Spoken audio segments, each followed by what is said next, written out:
లైఫ్లో నిజంగా 3 నియమాలు పెట్టుకోండి. ఒకటి, మొబైల్లో ఎలాంటి చెడు విషయాలు చూడనని మనస్ఫూర్తిగా గట్టిగా నియమం పెట్టుకోండి.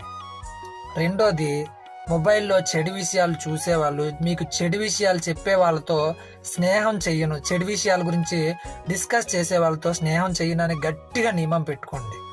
ఇంకా మూడోది, నిజంగా మీ మనస్ఫూర్తిగా మీ సభ్యతతో మీ మనసుతో ఎలాంటి చెడు విషయాలు చెయ్యనని గట్టిగా బలంగా నిశ్చయించుకొని చూడండి. నిజంగా ఆ 3 నియమాలు మీరు పెట్టుకొని చూడండి. మీకు శాంతి లభించకపోతే, ప్రశాంతంగా మనసు ప్రశాంతంగా ఉండకపోతే అప్పుడు నన్ను అడగండి.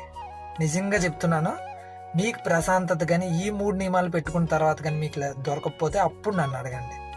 100% కాన్ఫిడెంట్గా చెప్తున్నాను, ఈ 3 నియమాలు మీరు పాటిస్తే ప్రశాంతంగా ఉంటారు. జై హింద్, జై భారత్.